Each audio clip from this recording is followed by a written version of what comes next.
N'hésitez pas à liker la vidéo si elle vous plaît et si vous êtes nouveau sur la chaîne, n'oubliez pas de vous abonner et d'activer la notification pour ne rater aucune de nos prochaines vidéos.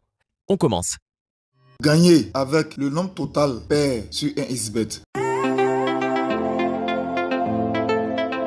Bonjour chers abonnés, on se retrouve aujourd'hui pour une nouvelle vidéo. Placer son pari sur le total pair dans un match sur un xbet. Mais avant de continuer, si c'est la première fois que vous êtes sur ma page YouTube, cliquez sur s'abonner, cliquez sur la cloche pour recevoir de nouvelles vidéos et likez massivement la vidéo pour nous encourager à toujours faire des recherches pour vous. On vient sur le sujet du jour. Nous sommes dans l'application 1xBet. On vient dans Paris sportif. On va prendre football. On va prendre le championnat d'Angleterre. On va prendre la rencontre entre Arsenal et Sheffield. On déroule le menu et on vient chercher total pair. Nous sommes dans total pair. Si dans cette rencontre, si le nombre total de buts est un nombre pair, la cote s'élève à 1,87 à notre gauche. Par contre, si dans cette rencontre, si le total des nombres de buts n'est pas un nombre pair, la cote s'élève à 1,93 à notre droite. Un nombre pair, c'est un nombre, lorsqu'on divise par 2, le résultat, on ne va pas trouver des nombres après la virgule. D'abord, je vais vous citer les nombres pairs. Les nombres pairs commencent par 2, 4, 6, 8, 10, 12, 14, 16, 18, 20, 22, etc.,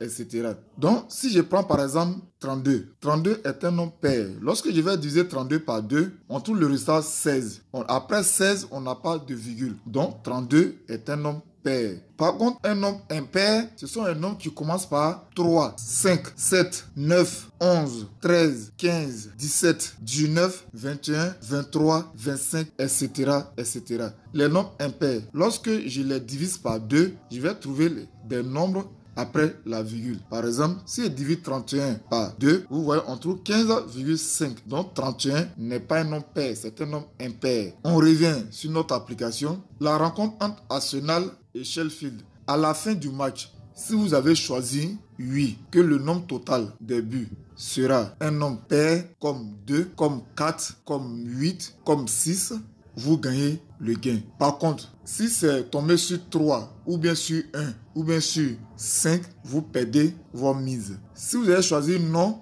que le résultat du match, que le nombre total des buts est égal à 3, 5, 7, 9, 11, etc., ce que je viens de citer, ce sont les nombres impairs. Donc, vous gagnez votre mise. Par contre, si ça tombe sur 2, 4, 6, 8, 10, 12, etc., vous perdez votre mise. Donc, voilà l'explication du nombre total pair. Et ces nombres total pair s'appliquent aussi à ceux qui parient sur le basket, handball.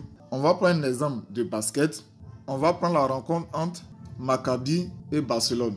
Actuellement, c'est 38-39. Supposons que le match s'arrête là.